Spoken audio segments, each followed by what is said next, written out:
Krishna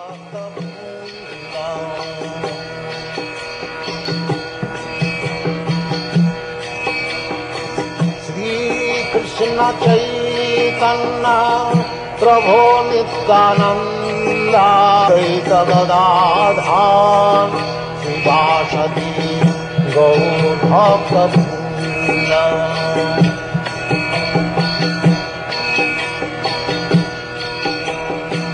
Sri Krishna Caitanya Prabhu Nityananda. And now, Chapter 3 of the Adi Leela.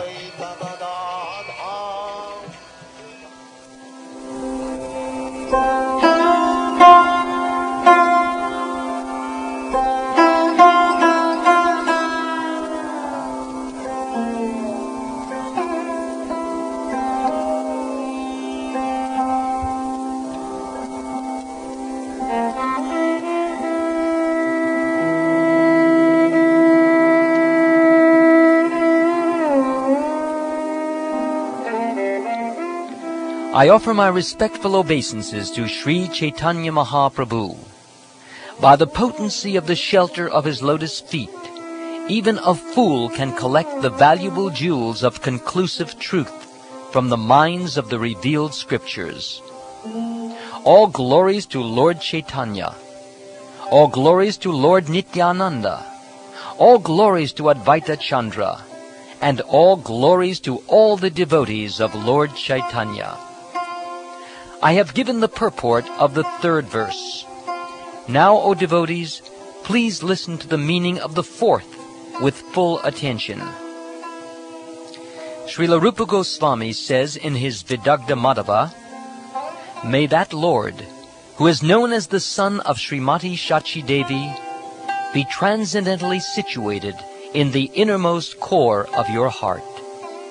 Resplendent with the radiance of molten gold, he has descended in the age of Kali by his causeless mercy to bestow what no incarnation has ever offered before, the most elevated mellow of devotional service, the mellow of conjugal love."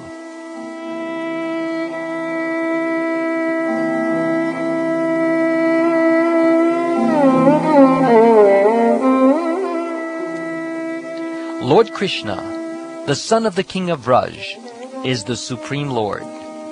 He eternally enjoys transcendental pastimes in his eternal abode, Goloka, which includes Vrajadam. Once in a day of Brahma, he descends to this world to manifest his transcendental pastimes. We know that there are 4 ages or yugas, namely Satya, Treta, Dvapara, and Kali. These 4 together comprise one Divya Yug. 71 Divya Yugs constitute one Manvantara. There are 14 Manvantaras in one day of Brahma. The present Manu, who is the 7th, is called Vaivasvata, or the son of Vivasvan. 27 Divya Yugas, or 27 times 4,320,000 solar years of his age, have now passed. At the end of the Dvapara Yug, of the 28th Divya Yug, Lord Krishna appears on earth with the full paraphernalia of his eternal Vrajadam. Servitude, friendship, parental affection, and conjugal love are the 4 transcendental mellows. By the devotees who cherish these 4 mellows, Lord Krishna is subdued. Absorbed in such transcendental love, Lord Sri Krishna enjoys in Vraj with his devoted servants, friends, parents, and conjugal lovers. Lord Krishna enjoys his transcendental pastimes as long as he wishes, and then he disappears. After disappearing, however, he thinks thus: "For a long time I have not bestowed unalloyed loving service to me upon the inhabitants of the world. Without such loving attachment, the existence of the material world is useless. Everywhere in the world people worship me according to the scriptural injunctions. But simply by following such regulative principles, one cannot attain the loving sentiments of the devotees in Vrajabhumi. Knowing my opulences, the whole world looks upon me with awe and veneration. But devotion made feeble by such reverence does not attract me. By performing such regulated devotional service in awe and veneration, one may go to Vaikuntha and attain the 4 kinds of liberation. These liberations are Sarshti, achieving opulences equal to those of the Lord; Sarupya, having a form the same as the Lord's; Samipya, living as a personal associate of the Lord; and Salokya, living on a Vaikuntha planet. Devotees never accept Sayuja, however, since that is oneness with Brahman. I shall personally inaugurate the religion of the age, Nam Sankirtan, the congregational chanting of the holy name. I shall make the world dance in ecstasy, realizing the 4 mellows of loving devotional service. I shall accept the role of a devotee, and I shall teach devotional service by practicing it myself. Unless one practices devotional service himself, he cannot teach it to others. This conclusion is indeed confirmed throughout the Gita and Bhagavatam. Whenever and wherever there is a decline in religious practice, O descendant of Bharat, and a predominant rise of irreligion, at that time I descend myself. To deliver the pious and to annihilate the miscreants, as well as to re-establish the principles of religion, I myself appear, millennium after millennium. If I did not show the proper principles of religion, all these worlds would fall into ruin. I would be a cause of unwanted population and would spoil all these living beings. Whatever actions a great man performs, common men follow.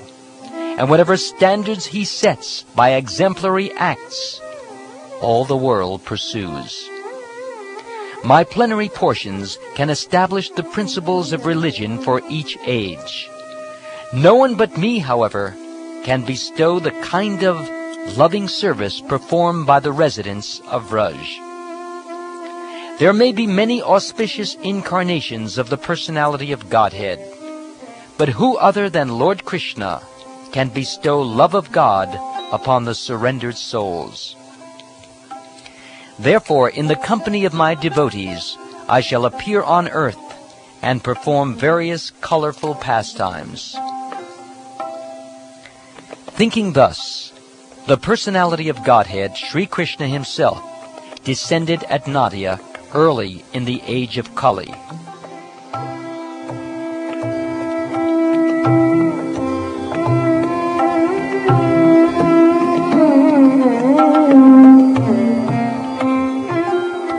Thus the lion-like Lord Chaitanya has appeared in Navadvip. He has the shoulders of a lion, the powers of a lion, and the loud voice of a lion. May that lion be seated in the core of the heart of every living being. Thus, with his resounding roar, may he drive away one's elephantine vices. In his early pastimes, he is known as Vishvambara, because he floods the world with the nectar of devotion, and thus saves the living beings. The verbal root, Dubrin, which is the root of the word Vishvambara, indicates nourishing and maintaining. He, Lord Chaitanya, nourishes and maintains the 3 worlds by distributing love of God. In his later pastimes, he is known as Lord Sri Krishna Chaitanya. He blesses the whole world by teaching about the name and fame of Lord Sri Krishna. Knowing him, Lord Chaitanya, to be the incarnation for the Kali Yuga, Gargamuni, during the naming ceremony of Krishna, predicted his appearance. He said, "This boy, Krishna, has 3 other colors, white, red, and yellow, as he appears in different ages. Now he has appeared in a transcendental blackish color. White, red, and yellow. These are the 3 bodily lusters that the Lord, the husband of the goddess of fortune, assumes in the ages of Satya, Treta, and Kali, respectively. Now in the Dwapara Yuga, the Lord has descended in a blackish hue. This is the essence of the statements in the Puranas and other Vedic literatures with reference to the context. In the Dwapara Yuga, the personality of Godhead appears in a blackish hue. He is dressed in yellow. He holds his own weapons, and he is decorated with the Kaustubha jewel and marks of Srivatsa. This is how his symptoms are described. The religious practice for the age of Kali is to broadcast the glories of the holy name. Only for this purpose has the Lord, in a yellow color, descended as Lord Chaitanya. The luster of his expansive body resembles molten gold. The deep sounds of his voice conquers the thundering of newly assembled clouds. One who measures 4 cubits in height and in breadth by his own hand is celebrated as a great personality. Such a person is called Nyagroda Parimandala. Sri Chaitanya Mahaprabhu, who personifies all good qualities, has the body of a Nyagroda Parimandala. His arms are long enough to reach his knees. His eyes are just like lotus flowers. His nose is like a sesame flower, and his face is as beautiful as the moon. He is peaceful, self-controlled, and fully devoted to the transcendental service of Lord Sri Krishna. He is affectionate toward his devotees. He is gentle, and he is equally disposed toward all living beings. He is decorated with sandalwood bangles and armlets, and anointed with the pulp of sandalwood.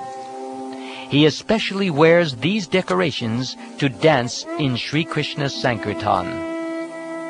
Recording all these qualities of Lord Chaitanya, the sage Vaishampayan included his name in the Vishnu Sahasranam, or the 1,000 names of Vishnu. The pastimes of Lord Chaitanya have 2 divisions: the early pastimes, or Adi Lila, and later pastimes, or Shesha Lila.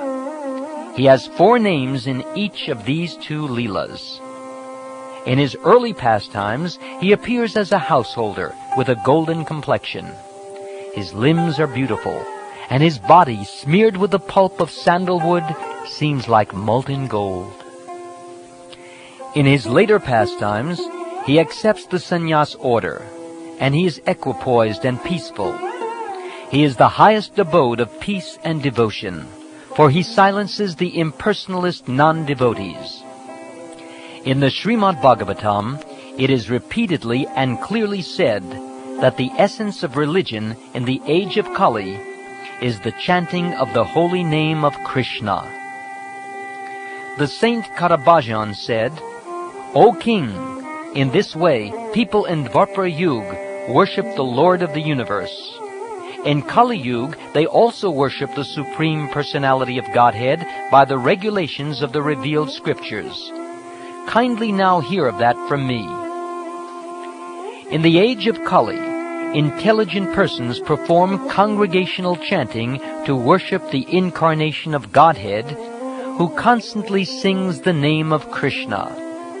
Although his complexion is not blackish, he is Krishna himself. He is accompanied by his associates, servants, weapons, and confidential companions. My dear brothers, please hear all these glories of Lord Chaitanya. This verse clearly summarizes his activities and characteristics. the two syllables Krishna are always in his mouth, or he constantly describes Krishna with great pleasure. These are two meanings of the word Krishna Varna. Indeed, nothing else but Krishna issues from his mouth.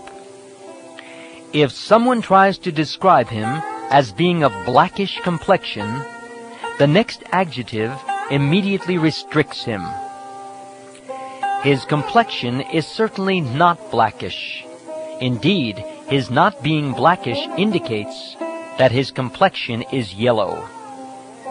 Srila Rupa Goswami, in his Stava Mala, says, by performing the sacrifice of congregational chanting of the holy name, learned scholars in the age of Kali worship Lord Krishna, who is now non-blackish because of the great upsurge of the feelings of Srimati Radharani. He is the only worshipable deity for the Paramahansas, who have attained the highest stage of the fourth order, or sannyas. May that Supreme Personality of Godhead, Lord Chaitanya, show us great causeless mercy.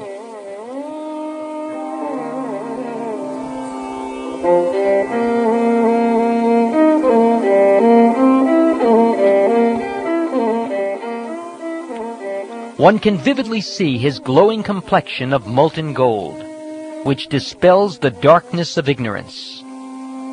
The sinful life of the living beings results from ignorance.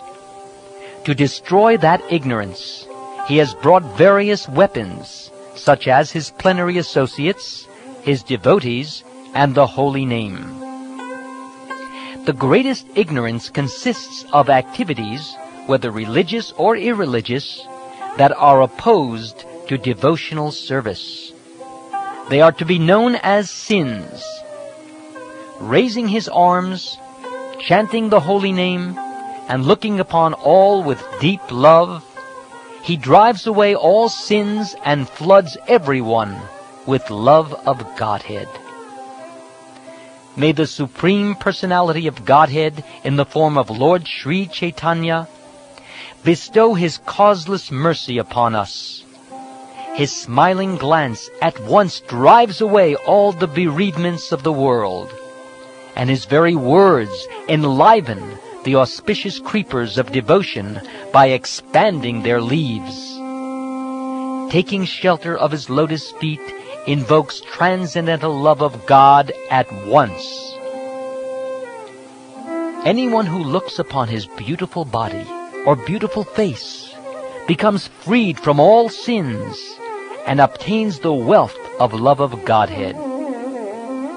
In other incarnations, the Lord descended with armies and weapons, but in this incarnation, his soldiers are his plenary parts and associates. Lord Sri Chaitanya Mahaprabhu is always the most worshipable deity of the demigods, including Lord Shiva and Lord Brahma, who came in the garb of ordinary men, bearing love for him. He instructs his own pure devotional service to his own devotees. Will he again be the object of my vision? His plenary parts and associates perform the work of weapons as their own specific duties. Please hear from me another meaning of the word anga. According to the evidence of the revealed scriptures, a bodily limb, or anga, is also called a part, or amsa, and a part of a limb is called a partial part, or upanga.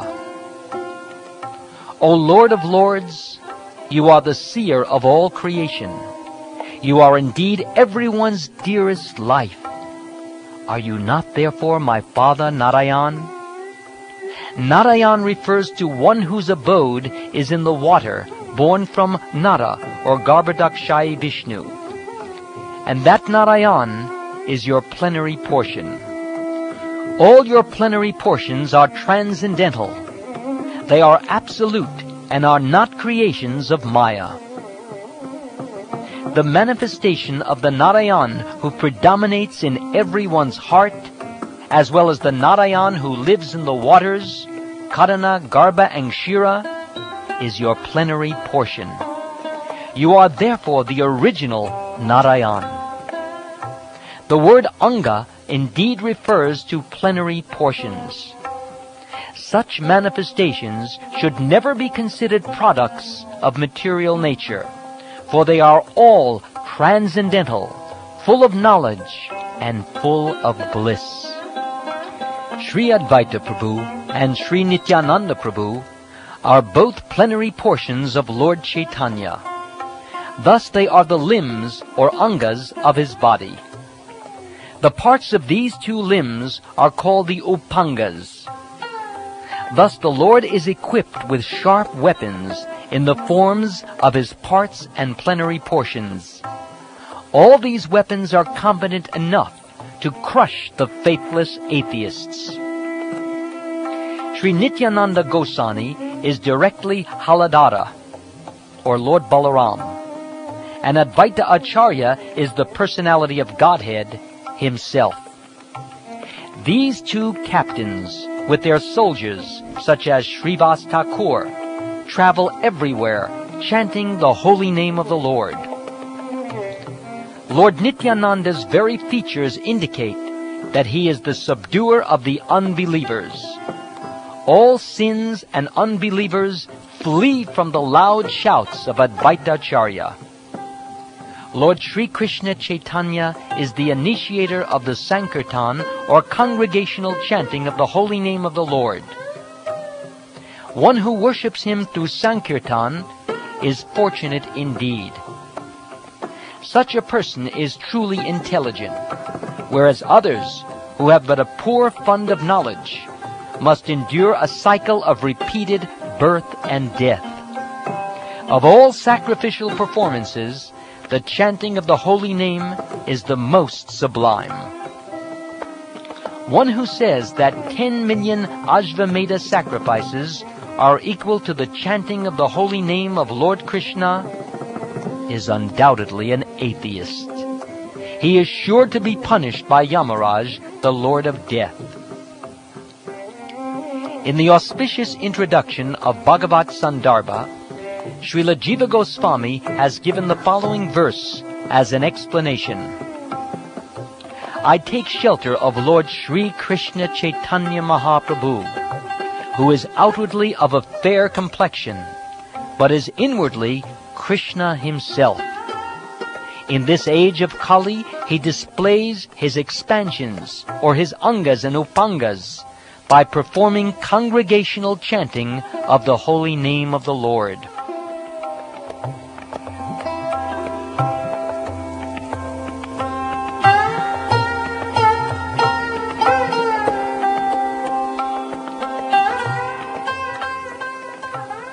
In the Upapuranas, we hear Sri Krishna showing his mercy to Vyasadeva by speaking to him as follows.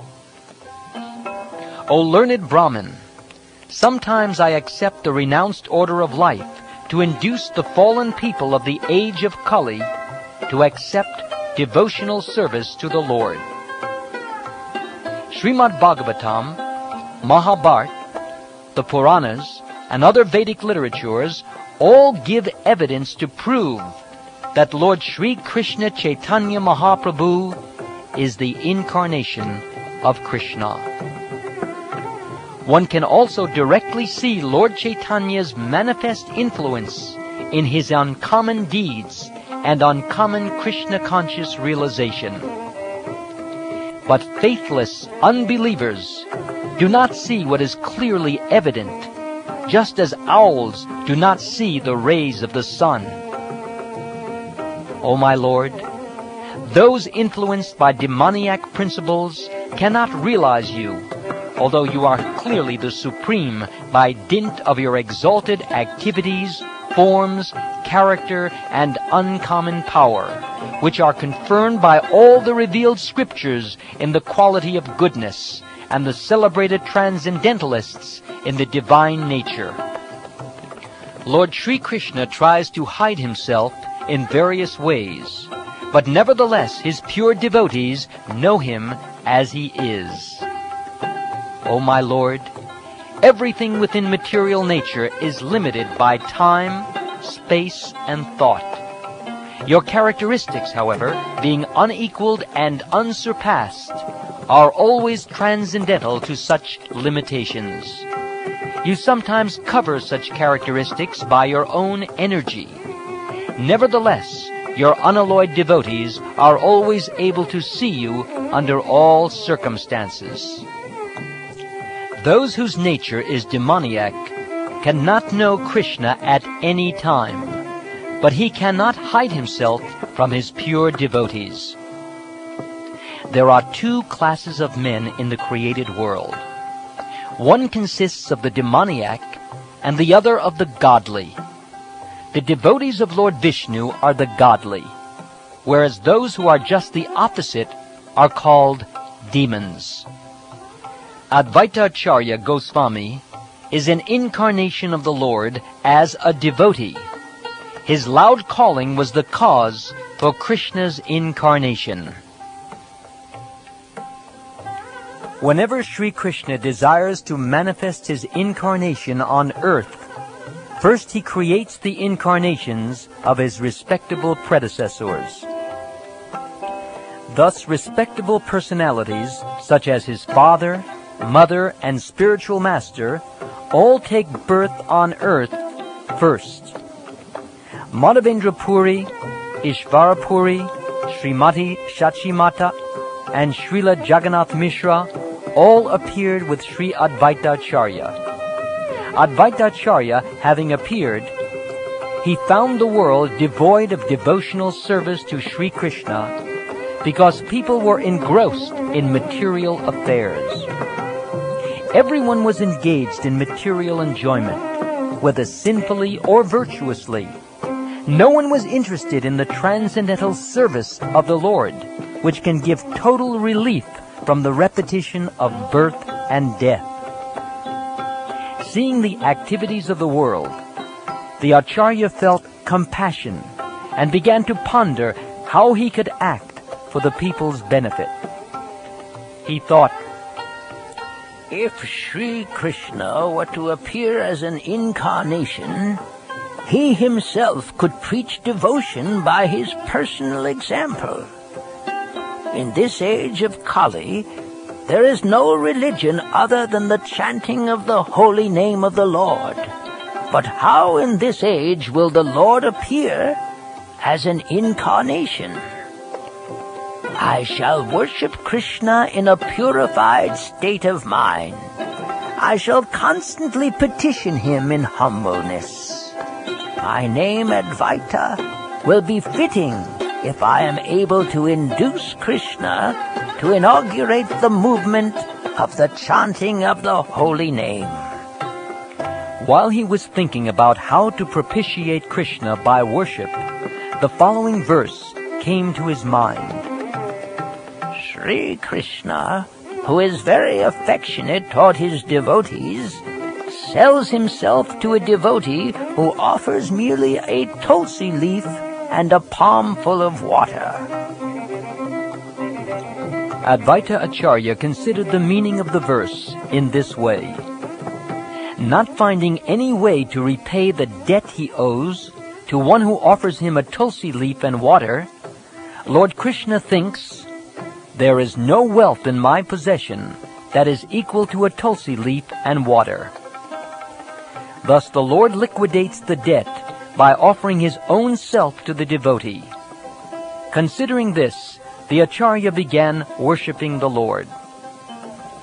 Thinking of the lotus feet of Sri Krishna, he constantly offered tulsi buds in the water from the Ganges.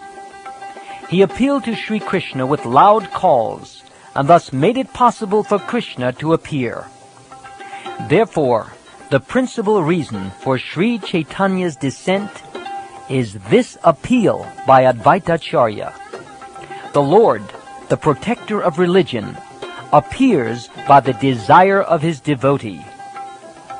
In the Srimad Bhagavatam it is said, O my Lord, you always dwell in the vision and hearing of your pure devotees. You also live in their lotus-like hearts, which are purified by devotional service.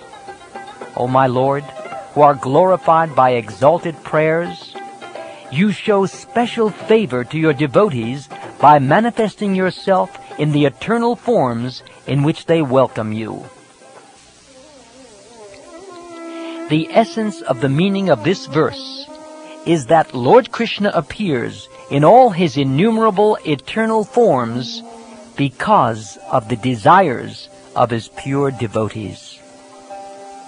Thus I have surely determined the meaning of the fourth verse. Lord Gauranga, or Lord Chaitanya, appeared as an incarnation to preach unalloyed love of God. Praying at the lotus feet of Sri Rupa and Sri Raghunath, always desiring their mercy, I, Krishna Das, narrate Sri Caitanya Caritamrta, following in their footsteps.